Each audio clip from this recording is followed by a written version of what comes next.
2025-26ನೇ ಸಾಲಿನ ಕಾರ್ಯಕ್ರಮಕ್ಕೆ ಆಗಮಿಸಿರುವಂತಹ ಮುಖ್ಯ ಅತಿಥಿಗಳ ಪರಿಚಯವನ್ನು ಮಾಡಿಕೊಡಲಿದ್ದೇನೆ.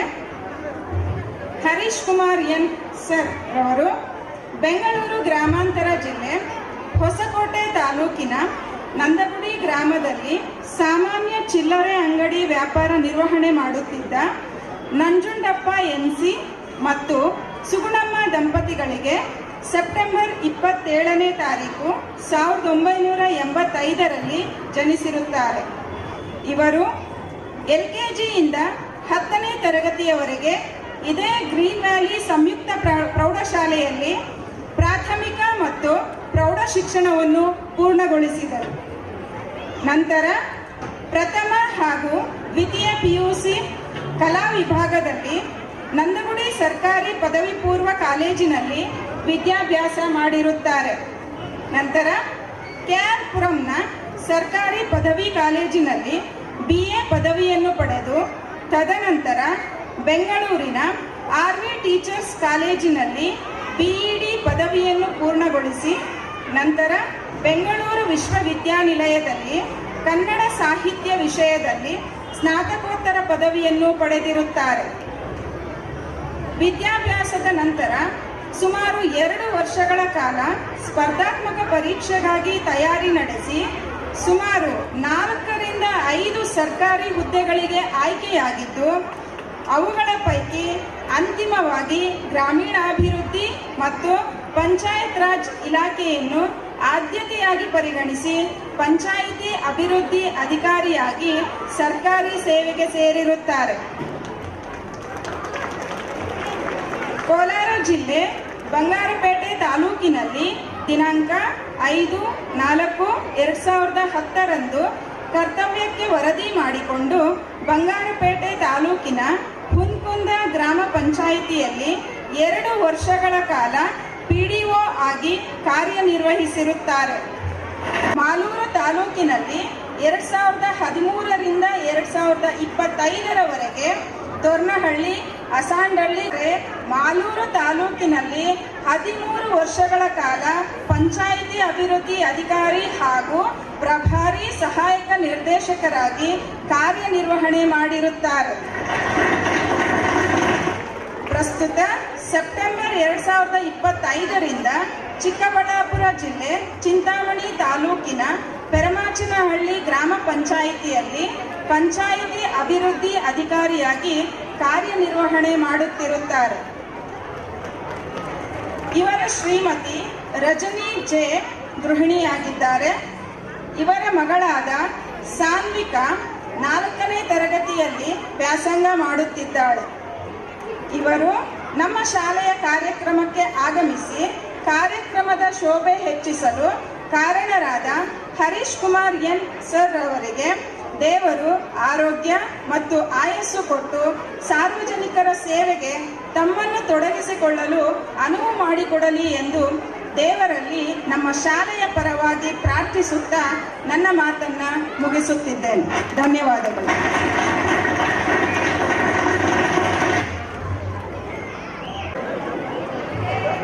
ಜೋರಾದ ಚಪ್ಪಾಳೆ. ಎಲ್ಲರೂ ಯಶಸ್ಸಿನ ಶಿಖರವನ್ನು ಏರಬೇಕು ಅಂದರೆ ಸತತವಾದ ಪ್ರಯತ್ನ ಇರಬೇಕು, ಜೊತೆಯಲ್ಲಿ ಪರಿಶ್ರಮ ಇರಬೇಕು. ನಮ್ಮ ಮುಂದೆ ಸಾಧಕರಾದಂತಹ ಜೋರಾದ ಚಪ್ಪಾಳೆ.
ನಮ್ಮ ಕಣ್ಣ ಮುಂದೆ ಇದ್ದಾಗ ಅದಕ್ಕಾಗುವಂತಹ ಆನಂದವೇ ಬೇರೆ.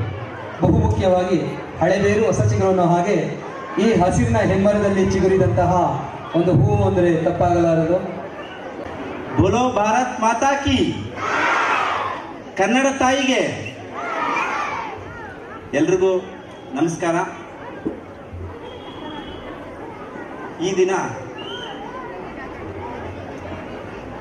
ಒಂದು ದಾಸವಾಣಿ ಇದೆ, ಇದು ಭಾಗ್ಯ ಇದು ಭಾಗ್ಯ ಇದು ಭಾಗ್ಯವಯ್ಯ. ನಿಜವಾಗ್ಲೂ ಆ ಭಾಗ್ಯದ ದಿನ ಅಂತಾನೆ ಹೇಳಬೇಕು. ಯಾಕೆಂದರೆ ಸುಮಾರು 10-12 ವರ್ಷಗಳ ಕಾಲ ನಾನು ಓದಿದ ಶಾಲೆಯಲ್ಲೇ ನನ್ನ ಈ ಒಂದು ಶಾಲಾ ವಾರ್ಷಿಕೋತ್ಸವ ಕರೆದು ಒಂದು ಗೌರವಿಸಿ ಒಂದು ಪ್ರೀತಿಯನ್ನು ನೋಡಿಸುವಂಥ ಒಂದು ಕಾರ್ಯಕ್ರಮಕ್ಕೆ ನನ್ನ ಆಹ್ವಾನಿಸಿದ್ದಕ್ಕಾಗಿ ಈ ಒಂದು ಶಾಲೆಯ ಸಂಸ್ಥಾಪಕ ಅಧ್ಯಕ್ಷರಾದಂಥ ಶ್ರೀಯುತ ಮುನ್ಷಾಬಗೌಡ್ರು ಸರ್ ಅವರಿಗೆ ನಾನು ನಿಜವಾಗ್ಲೂ ತುಂಬ ಆಭಾರಿಯಾಗಿದ್ದೇನೆ. ಮತ್ತು ಈ ಒಂದು ವೇದಿಕೆಯ ಮೇಲೆ ಆಸೀನರಾಗಿರುವಂಥ ಈ ಶಾಲೆಯ ಮುಖ್ಯೋಪಾಧ್ಯಾಯರಾದಂಥ ಪ್ರಸನ್ನ ಅವರೇ ಹಾಗೂ ಕಾರ್ಯಕ್ರಮದ ತುಂಬ ಅಚ್ಚುಕಟ್ಟಾಗಿ ನಿರ್ವಹಿಸ್ತಾ ಇರುವಂಥ ಎಲ್ಲ ಶಾಲಾ ಬೋಧಕ ವರ್ಗದವರು ಮತ್ತು ಬೋಧಕೇತರ ವರ್ಗದವರೇ ಹಾಗೂ ಕಾರ್ಯಕ್ರಮಕ್ಕೆ ಆಗಮಿಸಿರುವಂಥ ಎಲ್ಲ ನಮ್ಮ ಭಾರತದ ಭವಿಷ್ಯದ ತಾರೆಗಳು. ನಿಜವಾಗ್ಲೂ ಎಲ್ಲ ದೇಶದ ಮುಂದಿನ ಮುಖ್ಯಮಂತ್ರಿ ಯಾರು ಈ ಕಾರ್ಯಕ್ರಮದಲ್ಲಿದ್ದಾರೋ ಅಥವಾ ಈ ಕ್ಷೇತ್ರದ MLA ಆಗುವಂಥವ್ರು ಯಾರಿದ್ದಾರೋ, ಯಾರು IAS ಆಫೀಸರ್ಸ್ ಇದ್ದಾರೋ, ಎಂಥ ಭವಿಷ್ಯವನ್ನು ರೂಪಿಸಿಕೊಳ್ಳುವ ನಿಟ್ಟಿನಲ್ಲಿ ಇಲ್ಲಿ ಹಾಜರಾಗಿರುವಂಥ ಎಲ್ಲ ನೆಚ್ಚಿನ ಪ್ರೀತಿಯ ವಿದ್ಯಾರ್ಥಿಗಳೇ ಹಾಗೂ ಆ ವಿದ್ಯಾರ್ಥಿಗಳನ್ನು ಪೋಷಿಸಿ ಸರಿಯಾದ ದಾರಿಯಲ್ಲಿ ಸರಿಯಾದ ಶಾಲೆಗೆ ಆಯ್ಕೆ ಮಾಡ್ಕೊಂಡು ಸೇರುವಂಥ ಎಲ್ಲ ಪೋಷಕ ವರ್ಗದವರೇ, ಒಟ್ಟಾರೆಯಾಗಿ ಈ ಒಂದು ಕಾರ್ಯಕ್ರಮಕ್ಕೆ ಆಗಮಿಸಿರುವ ಎಲ್ಲ ಒಂದು ಸಾರ್ವಜನಿಕರಿಗೂ ಸಹ ವಂದನೆಗಳು ತಿಳಿಸ್ತಾ, ಮಾತನಾಡೋದಕ್ಕೆ ಪದಗಳು ಭಾವನೆಗಳು ತುಂಬಿದಾಗ ತುಂಬ ಕಷ್ಟ ಆಗುತ್ತೆ. ಭಾವನೆಗಳೇ ತುಂಬಿದಾಗ ಮನಸ್ಸಿಂದ ಪದಗಳು ಹೊರಗಡೆ ಬರಲ್ಲ. ಆದರೂ ಸಹ ಇಂಥ ಒಂದು ವೇದಿಕೆ ಸಿಕ್ಕಿದಾಗ ಮಾತಾಡದೇ ಇದ್ದರೆ ನಾವು ಆ ಸಂದರ್ಭನ ಕಳ್ಕೊಂಡಂಗಾಗುತ್ತೆ.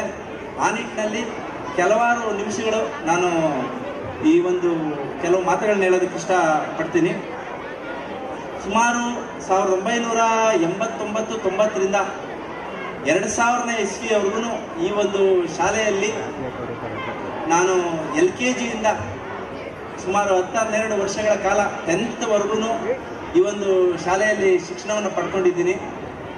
ನಾವು ಪ್ರತಿಯೊಂದು ಸಮಾಜದಲ್ಲಿ ನಾವು ಯಾವುದೇ ಸ್ಥಾನ ಗಳಿಸಿರ್ಬೇಕಾದ್ರೆ ಅದರಲ್ಲಿ ತುಂಬ ದೊಡ್ಡ ಪಾತ್ರ ಮೊದಲನೇದಾಗಿ ನಮ್ಮ ತಂದೆ ತಾಯಿಗಳದ್ದಿರುತ್ತೆ, ನಮ್ಮ ಕುಟುಂಬದ್ದು. ಎರಡನೇದಾಗಿ ಶಾಲೆದೆ.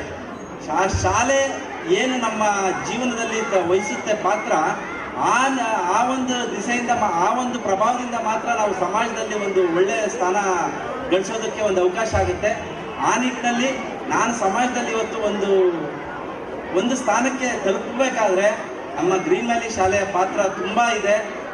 ಆ ಶಾಲೆ ನೀಡಿದಂಥ ಸಂಸ್ಕಾರ, ಆ ಶಾಲೆ ನೀಡಿದಂಥ ಒಂದು ವಿದ್ಯಾಭ್ಯಾಸ, ಆ ಒಂದು ಜ್ಞಾನ ಇವತ್ತು ನಮ್ಮ ಸಮಾಜದಲ್ಲಿ ಒಂದು 4 ಜನರ ಎದುರಿಗೆ ಒಂದು ಸ್ಥಾನಕ್ಕೆ ತಲುಪೋದಕ್ಕೆ ಅವಕಾಶ ಸಿಕ್ಕಿದೆ. ಈ ನಿಟ್ಟಿನಲ್ಲಿ ನಾನು ಶಾಲೆಗೆ ಖಂಡಿತವಾಗ್ಲೂ ತುಂಬ ಆಭಾರಿಯಾಗಿರ್ತೀನಿ. ಸೊ ಈ ನಿಟ್ಟಿನಲ್ಲಿ ನಾನು ನಮ್ಮ ಈ ಶಾಲೆಯ ಸಂಸ್ಥಾಪಕರಾದಂಥ ಶ್ರೀಯುತ ಮುನ್ಷಾಬಗೌಡ್ರು ಸರ್ ಅವರ ಬಗ್ಗೆ ನಾನು ಖಂಡಿತವಾಗ್ಲೂ ಈ ವೇದಿಕೆಯಲ್ಲಿ ಮಾತಾಡಲೇಬೇಕು. ಯಾಕೆಂದರೆ ನಾವು ಸುಮಾರು 5 ವರ್ಷ ವಯಸ್ಸಿಂದ ನೋಡ್ತಾ ಇದ್ದೀವಿ ಸಾರ್ನ. ಒಂದು ಸಂಸ್ಥೆಯನ್ನು ನಡೆಸ್ಕೊಂಡು ಬರೋದು ನಾವು ಚಿಕ್ಕ ವಯಸ್ಸಲ್ಲಿದ್ದಾಗ ಅಥವಾ ಕಾಲೇಜಿಗೆ ಹೋದವಾಗ ನಮ್ಗೆ ಅದ್ರ ಅಷ್ಟು ಪ್ರಭಾವ ಗೊತ್ತಾಗಲ್ಲ. ಈಗ ಒಂದು ವ್ಯವಸ್ಥೆನಲ್ಲಿ ಕೆಲಸ ಮಾಡ್ತಾ ಇದ್ದೀವಿ. ಆ ಒಂದು ವ್ಯವಸ್ಥೆಯಲ್ಲಿ ಕೆಲಸ ಮಾಡಬೇಕಾದ್ರೆ ಒಂದು ವ್ಯವಸ್ಥೆಯಲ್ಲಿ ಯಾವ ರೀತಿ ಕಠಿಣ ಸವಾಲುಗಳು ಬರುತ್ತೆ ಅದನ್ನೆಲ್ಲವನ್ನು ಮೆಟ್ಟಿ ನಿಂತು ಒಂದು ಶಾಲೆಯನ್ನು ಸತತವಾಗಿ 40 ವರ್ಷಗಳ ಕಾಲ ನಡೆಸ್ಕೊಳ್ಳೋದು ನಿಜವಾಗೂ ಸಾಮಾನ್ಯವಾದ ಸಂಗತಿ ಅಲ್ಲ. ಸರ್, ನೀವು ಒಂದು ರೀತಿ ನಮ್ಮ ಶಿಕ್ಷಣ ರಂಗದ ತಪಸ್ವಿ, ಒಂದು ರೀತಿ ಶಿಕ್ಷಣ ರಂಗದ ಭಗೀರಥ ಇದ್ದಾಗೆ. ಖಂಡಿತವಾಗ್ಲೂ ಇದಕ್ಕೆಲ್ಲರೂ ಸಹ ಜೋರಾಗಿ ಚಪ್ಪಾಳೆ ತಟ್ಟು ಅವ್ರನ್ನ ಅಭಿನಂದಿಸಲೇಬೇಕು. 40 ವರ್ಷಗಳ ಕಾಲ ಒಂದು ಸಂಸ್ಥೆ ನಡೆಯೋದು, ಜೊತೆಗೆ ನಾನು ಈಗ ಶಾಲಾ ವರದಿಯಲ್ಲಿ ನೋಡಿದೆ 23 ವರ್ಷಗಳ ಕಾಲ SLCನಲ್ಲಿ 100% ಶಿಕ್ಷಣ ಇದು ರಿಸಲ್ಟ್ ಬರ್ತಾ ಇರೋದು. ಅದರಲ್ಲೂ ವಿಶೇಷವಾಗಿ ಗ್ರಾಮೀಣ ಪ್ರದೇಶದಲ್ಲಿ ಈ ರೀತಿ ಸಾಧನೆ ಮಾಡೋದು ನಿಜವಾಗ್ಲೂ ತುಂಬ ಅಭಿನಂದನ ಆದಂಥ ವಿಷಯ. ಆಮೇಲೆ ನಾವು ಚಿಕ್ಕ ವಯಸ್ಸಿಂದ ನೋಡ್ತಾ ಇರೋ ಹಾಗೆ ಅವರು ಶಿಕ್ಷಣವನ್ನ ಉದ್ಯಮ ಮಾಡ್ಕೊಂಡಿಲ್ಲ. ಶಿಕ್ಷಣವನ್ನ ತಾವು ಆಗಿನ ಕಾಲದಲ್ಲೇ ಸ್ನಾತಕೋತ್ತರ ಪದವಿ ಪಡ್ಕೊಂಡು MSc ಗ್ರಾಜುಯೇಟ್ ಅನ್ಸುತ್ತೆ, ಆಗ MSc ಪಡ್ಕೊಂಡು ನನ್ನ ರೀತಿ ಗ್ರಾಮೀಣ ಪ್ರದೇಶದಲ್ಲೂ ಮಕ್ಕಳಿಗೆ ಒಳ್ಳೆ ಒಂದು ಕ್ವಾಲಿಟಿ ಎಜುಕೇಶನ್ ಕೊಡಬೇಕು ಅನ್ನೋ ಒಂದು ದೃಢ ಸಂಕಲ್ಪ ಮಾಡಿಕೊಂಡು ಸುಮಾರು ಒಂದು ತಂಡ ಕಟ್ಟಿ ಆ ತಂಡದಿಂದ ಆಗದೇ ಇದ್ದಾಗ ಎಲ್ಲರೂ ಕೈ ಎತ್ತಿದಾಗ ಕೂಡ ತಾವೊಬ್ಬರೇ ಆ ಸಂಸ್ಥೆಯನ್ನು ನಡೆಸ್ಕೊಂಡು ಬರೋದು. ಜೊತೆಗೆ 40 ವರ್ಷ ಆದಮೇಲೆ ನಾನು 1ನೇ ಕ್ಲಾಸ್ ಮಗುನಲ್ಲಿ ಅವ್ರನ್ನ ಹೇಗೆ ನೋಡ್ತಾ ಇದ್ನೋ ಇವತ್ತು ಅದೇ ರೀತಿಯಾದಂಥ ಒಂದು ವ್ಯಕ್ತಿತ್ವ ಮತ್ತೆ ಒಂದು ಬಾಹ್ಯವಾಗಿ ಕೂಡ ಅದೇ ರೀತಿ ಇದ್ದಾರೆ. ಆ ನಿಟ್ಟಿನಲ್ಲಿ ನಿಜವಾಗ್ಲೂ ನೀವೆಲ್ಲರೂ ಸಹ ಏನು ಪೋಷಕರಾಗಿ ಆಗಮಿಸಿದ್ರ ಒಂದು ಒಳ್ಳೆ ಅದ್ಭುತವಾದ ಶಾಲೆಯನ್ನು ಆಯ್ಕೆ ಮಾಡ್ಕೊಂಡಿದ್ದೀರಾ. ಸೊ ಅದಕ್ಕೆ ಒಬ್ಬ ಮಾರ್ಗದರ್ಶಕರು ಇರ್ಬೇಕು. ಯಾವಾಗಲೂ ಅಷ್ಟೇ ಒಂದು ಸಂಸ್ಥೆ ನಡಿಬೇಕಾದ್ರೆ, ಒಂದು ದೇಶ ನಡಿಬೇಕಾದ್ರೆ ಒಂದು ನಾಯಕತ್ವ ಬಹಳ ಮುಖ್ಯ. ಆ ಸರಿಯಾದ ನಾಯಕತ್ವ ಇದ್ರೆ ಆ ನಾಯಕತ್ವದ ಕೆಳಗಡೆ ಯಾರ್ಯಾರು ಫಲಾನುಭವಿಗಳು ಅಂದ್ರೆ ಏನು ಟೀಚರ್ಸು ಇದು ಸ್ಟೂಡೆಂಟ್ಸ್ ಎಲ್ಲ ಇದ್ದೀರಾ, ಅವ್ರು ಒಳ್ಳೆ ಒಂದು ಭವಿಷ್ಯ ಕಟ್ಕೊಳ್ಳೋದಕ್ಕೆ ಸಾಧ್ಯ ಆಗುತ್ತೆ. ಸೊ ಆ ನಿಟ್ಟಿನಲ್ಲಿ ನಾನು ನಿಜವಾಗ್ಲೂ ಅವ್ರಿಗೆ ಆಭಾರಿಯಾಗಿದ್ದೇನೆ. ಎರಡನೇದಾಗಿ ನಾನು ನಿಜವಾಗ್ಲೂ ಈ ಸಂದರ್ಭದಲ್ಲಿ 25 ವರ್ಷಗಳ ಹಿಂದಕ್ಕೆ ನನ್ನನ್ನು ನೆನಪಿನ ಇದಕ್ಕೆ ಕೊಂಡೊಯ್ಯೋದಕ್ಕೆ ಕಾರಣ ಆಗುವಂಥ ಈ ಕಾರ್ಯಕ್ರಮ ನೆನೆಸ್ಕೊಳ್ತಾ ನನಗೆ ಪಾಠ ಮಾಡಿದಂಥ ಪ್ರತಿಯೊಬ್ಬ ಶಿಕ್ಷಕರನ್ನು ಸಹ ಈ ಸಂದರ್ಭದಲ್ಲಿ ನೆನೆಸ್ಕೊಳ್ತೀವಿ. ಯಾಕಂದರೆ ನಮಗೆ ತಂದೆ ತಾಯಿ ಮನೆಯಲ್ಲಿ ಸಂಸ್ಕಾರ ಕಳೆದ್ರೆ ನಾವು ಹೆಚ್ಚಿನ ಅವಧಿ 7 ರಿಂದ 8 ಗಂಟೆಗಳ ಕಾಲ ಶಾಲೆಯಲ್ಲಿ ಕಳಿತೀವಿ. ಆ ಶಾಲೆ ಶಿಕ್ಷಕರು ನಮಗಿದ್ದಂಥ ಪ್ರತಿಯೊಬ್ಬರು, ನಾನು LKG ಇಂದ ಹಿಡಿದು 10th ವರೆಗೂ ಯಾರ್ಯಾರು ಶಿಕ್ಷಕರಿದ್ದಾರೆ ಇವತ್ತು ನನಗೆ ಸದಾ ಕಾಲ ನಾವು ಯಾವತ್ತೋ ಒಂದು ದಿನ ನೆನೆಸ್ಕೊಳ್ಳೋದಲ್ಲ, ಪ್ರತಿದಿನ ಸ್ಮರಣೆ ಮಾಡ್ತೀವಿ. ಯಾಕಂದ್ರೆ ಅವರು ಕಲಿಸಿರುವಂಥ ಒಂದು ಪಾಠ ಮತ್ತೆ ಅವರ ಆಶೀರ್ವಾದ ಇದು ನಮ್ಮನ್ನ ಇಲ್ಲಿವರೆಗೂ ಒಂದು ಕೊಂಡೊಯ್ದಿದೆ. ಸೊ ಎಲ್ಲ ಶಿಕ್ಷಕರನ್ನು ಸಹ ಈ ಸಂದರ್ಭದಲ್ಲಿ ನಾನು ಅವರನ್ನ ನೆನೆಸ್ಕೊಂಡು ಅವರೆಲ್ಲರಿಗೂ ಸಹ ತುಂಬ ಕೃತಜ್ಞತೆಯನ್ನ ಸಲ್ಲಿಸ್ತೇನೆ.